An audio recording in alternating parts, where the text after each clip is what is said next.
Hey everybody, welcome to my my video on WASR 1063s, titled the WASR 1063, the Everyday Man's AK. In this video, I've been wanting to make this video for a while. I'm going to cover the ins and outs, the pros and cons of the Romanian / US built WASR 1063 rifles. I'm going to cover just about everything I can, from operation, accuracy, testing. It's going to be a multi-part video covering a little bit of history and how-tos, this, that, and the other, anything else I think is important. The video is really going to be for people who are looking at one of these rifles, or who already have one and have questions, or even for somebody who's had one for a while and hears a lot of rumors and is starting to wonder about issues with their rifle, or maybe even has some issues with them that I can help them out with. So that's going to be the focus of this video. As I said, I've been wanting to make it for a while. I've owned one of these rifles for a long time. I've taken quite a few of them apart, and there's a lot of rumors out there about them. Some of them can be true. Most of them are just BS. And so it can be kind of a controversial firearm. A lot of people hate them. A lot of people speak in ignorance about them.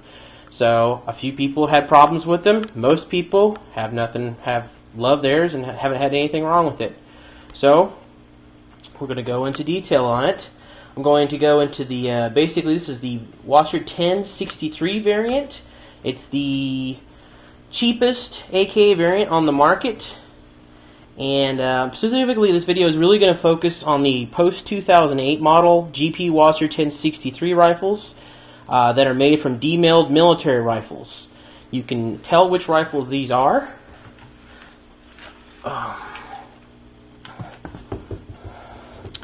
Give me just a little focus here, camera.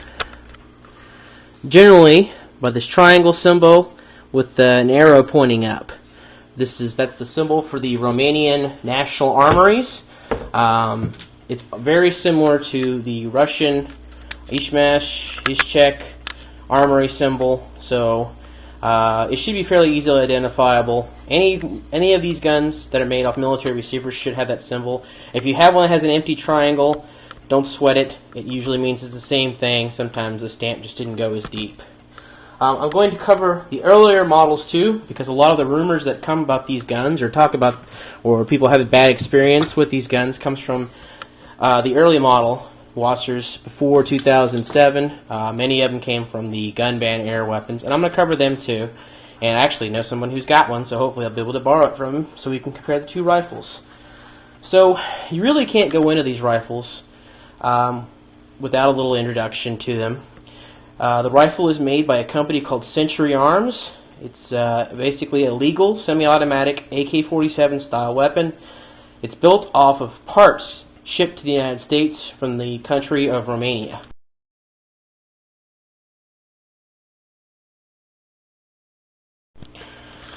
The rifle features a chrome-lined barrel and wood stocks. Now that depends on the model. The model you see here is an underfolder. It has a wooden handguard, but it does not have a standard stock. It just has the underfolding stock. This is also going to vary. Some rifles have polymer stocks on them. Some rifles don't. It just, like I said, it depends on the model you've picked up. As I said, they feature a chrome-lined barrel and wood stock. All standard AK parts will fit the rifle, and all aftermarket parts will fit the rifle too. I know some of the cheap knockoff style handguards may require some modification, but as far as I know, every aftermarket part designed to fit an AK will fit this rifle. In fact, a lot of aftermarket manufacturers will specifically test their parts on this rifle before they move on to others, because this one is so common. They want to make sure it goes to the majority of people. Now, due to ATF importation laws, importing even semi-automatic AKs or any other weapon that's non-sporting is illegal. The ATF is really very vague in defining what sporting is. It basically comes down to a cosmetic appearance. It's basically, in reality, just a nuisance law to keep the importation of high-quality, inexpensive firearms out of the hands of the American people. Before this ban, very high-quality AKs were imported, AK semi-auto variants were imported from different countries. China, the Polytech and Norenkos were well liked, well received by everybody. That you can still find them. They're expensive, but they're one of the best made rifles out there. Another excellent, extremely nice model were the Valmet rifles from Refinish design. They're absolutely beautiful. They work incredibly well. In my opinion, they're about the Ferrari, Lamborghini, whatever fancy car you like version of the AK. You can't get a nicer AK than a Velvet AK. If you've ever seen one or have one, they're just unbeatable, extremely accurate, well put together.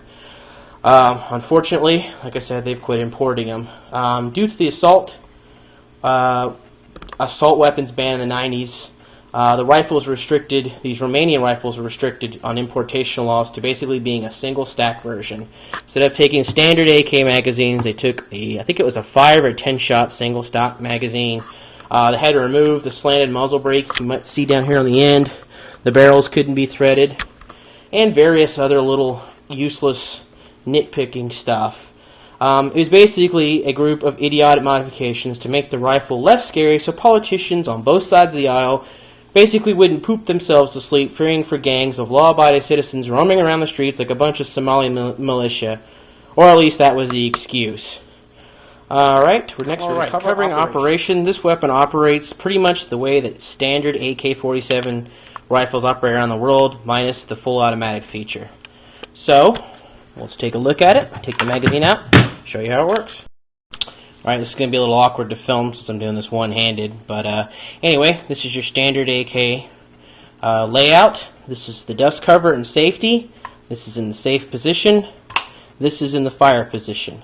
Now some of you guys who've had one might see right here, there's a little notch down here for fire. Now on the standard AK-47s, there's two notches, one here, one here. The lowest is for semi-automatic, the middle notch is full automatic. Since this is a semi-automatic, it lacks the full auto mark. So there are some custom built AKs out there that have the notch for full auto. Obviously, unless it's a legal full auto model, it's just for appearance sake. I know there's some places online that do custom builds that will match the divots or the marks in here and change it to Cyrillic writing or Bulgarian writing or whatever the person wants. So you'll see a couple of them that have the full auto, but just don't look and see, or just don't assume because you see that mark that it's a full auto model. If it is a full auto model, you'll see, especially in the Romanians, a spot on the other side, right about here, and this is where the hole is drilled for a full auto sear. If you want to see if the guns are full automatic AK, look to see if there is an extra rivet or pin, going through here that holds the auto sear on, and that's 99% of the time a dead giveaway. I don't think I've anybody seen me put fake pins in there. Anyway, weapons in the safe position, simple to operate, does not have a complicated bolt. Just put the weapon down and pull the bolt back, and don't force it forward, just let it go. If you had a magazine in it, would have chambered around automatically when you pull that back. Doesn't take a lot of arm strength to pull it. Pull back, let it go. As generally agreed, you should pull it back as fast as you can pull it back. This is also how you could be able to extract the round if it misfeeds. You take the magazine out and pull it back and check. And then once you've charged the bolt, just squeeze the trigger like anything else. The gun is pointed in the safe direction, obviously. But you squeeze trigger, the weapon will fire. Once you chamber the round, of course, if you don't want to fire it immediately, lock the safety up. Trigger will not engage. You can't cycle the bolt back. Gun will not fire. It's considered safe. Slide it down, pull the trigger, it's ready to go.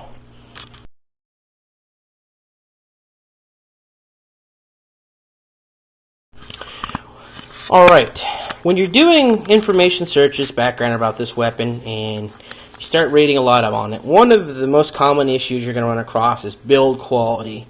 The biggest rumor is that the washers use substandard AK cast-off parts that don't fit correctly, don't measure to spec, and all the WASR rifles are put together with those, and they're unreliable because of that, and they jam or this, that, and the other.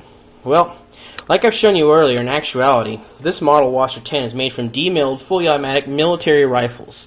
Demilling means that the original AK was broken down into its major parts, the original receiver destroyed. Again, thanks to ATF regulations, it can't be imported with the original receiver, which is kind of a drag. And then the parts are shipped to the United States and they're reassembled on a new receiver. This new receiver These are all the parts attached. This one's made by Century. There are other manufacturers who make them. Basically the most well-liked is made by a company called, or made by Nodak Spud. They make many different variants. They're high quality. But when you're going to demail a rifle, basically top cover, the trigger guard, pistol grip, gas tube, gas block, the barrel, this part called the trunnion, front sight, are all taken off the weapon. Anything that can be taken off will. Rivets are punched out, it's drilled out, all broke down into parts. You can go to Apex gun part or Apex supplies, or just type in AK parts kits, and you'll see basically what it will look like. I'll try to add a video of about a parts kit, but that's basically what this rifle comes shipped as. It's taken to Century Arms, and they're assembled by Century very inexpensively. Sometimes this can lead to problems. However, the vast majority of these rifles work just fine right out of the box. I don't know anybody who's had a current model, say past 2007, that had problems with it. The vast majority work right out, like I said, right out of the box. The assembled parts will have various signs of wear and tear on them. None of the parts I've ever seen are worn to the point of failure. There is a spec. Nearly all the parts are measured well within recommended levels of metal fatigue. A lot of them actually now come with a lot of virgin parts on them. So you don't have to worry about your gun blowing up in your face or getting put together with excessively worn parts. It's just not going to happen. It was an issue with some of the early models. This part here, the gas tube, some people say they'd be shot out. That part lasts an extremely long amount of time. It's just a piece of metal with a freaking hole in it, and it takes much longer. You'll find a worn out AR-15 gas block before you find a worn out WASR 10 gas block. It's a pretty rare issue, especially on a piston gun. It doesn't happen as often, and like I said, that would be an excessive amount of shooting, and I don't think anybody in the Romanian Army shot their AK that much, or there was enough of them to worry about it. That's generally the only part that can have problems if it's excessively worn, because the gas tube will be the wrong size and you'll have problems cycling. Most of the time, or 99.9% of the time, works fine, so it's not really an issue. There's other issues that some of the early models had where they would have canted gas tubes or canted front sights. Basically, it would mean the sight would be bent. If it was supposed to be in the vertical position, slightly to the right, slightly to the left. Same thing with the gas tube. Other issues were the rivets in the gun. Let me see if I can show that to you. Kind of hard with the stock in the way here. Give me a sec. Alright. The gun is assembled by having parts riveted into place. And these rivets here, well, they don't require a huge amount of mechanical skill. They just require some to be pressed into the gun to hold the parts together.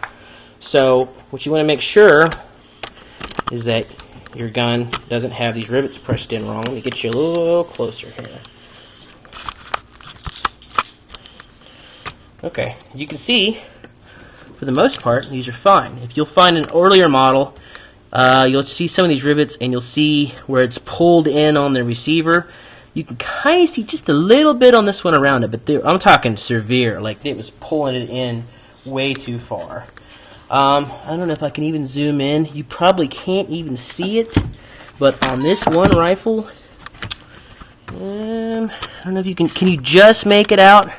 Right about there, there's a tiny, tiny little crack in the rivet.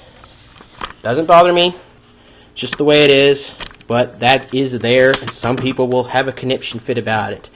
Can they fatigue and wear out over time? Yeah. How much time we talking? I don't know. There's AKs that have been in the Horn of Africa that look 100 times worse than mine, that fire and work every day. So would you worry about it? Nah, it's cosmetic. Now if you see one of these things cracked, or just, something obvious, something you can tell really something's wrong, probably should pass that one up or go and get it repaired. They're easy to fix. In fact, most people can drill these out and replace them themselves. So it's not a big deal. Century's really improved their quality. They've been making guns for a long time, and really over the past 15 years, there's kind of been a renaissance at Century as far as improvement goes, kind of like the Japanese cars were in the 70s. into the 80s and 90s, where they started off being cheap pieces of junk that everybody hated or bought because they were cheap, to being really cheap, really inexpensive, probably some of the nicest stuff you can get for the money nowadays. Compared to Arsenal, Lancaster, Krebs, or other manufacturers, most of these come with just a plain stock, and the finish is kind of abused. It may make the Century models seem like they're just cheaply made junk. Really, with this rifle, you've got to consider this isn't a new gun. This isn't most often assembled from new parts. It's put together from parts from, like I said, demilled military rifles. So, in essence, I would really not consider this buying a new gun. You're basically buying a surplus gun. Just like your average Mosin Nagant K98 Mauser, it's going to have some wear and tear, but that doesn't mean it isn't completely functional. And unlike Arsenal model rifles, this isn't a parts kit made off of a sporting rifle. Arsenal models are actually made from Sega sporting rifles and put together with Bulgarian or sometimes Russian surplus parts. All the parts on this are military spec hardware except for the receiver. And while this isn't the nicest receiver in the world, let's be really honest, a receiver is a big folded piece of metal with rails in it. If you make it to spec, it's generally going to work for you. And these aren't inferior to Nodex Bud by a huge degree or margin. They're not, just not as physically pretty. So as you can see, you'll find various nicks and scratches. This is kind of an exceptional model for an Arsenal, or for, I'm sorry, a Century. Really isn't much. You'll see some right there on the compensator. Let's try the other side. Now, while I have refinished the wood, I've not done anything to the metal other than clean it. So, like I said, you'll see some wear marks on the rifle. But if you consider its nature as really as a surplus gun, you'll find that it's comparable to your average Lee Enfield or Mauser. In fact, a lot of people actually prefer it being a little worn, or even get out steel wool and wear it down more to give it that battlefield pickup kind of look. That's real popular.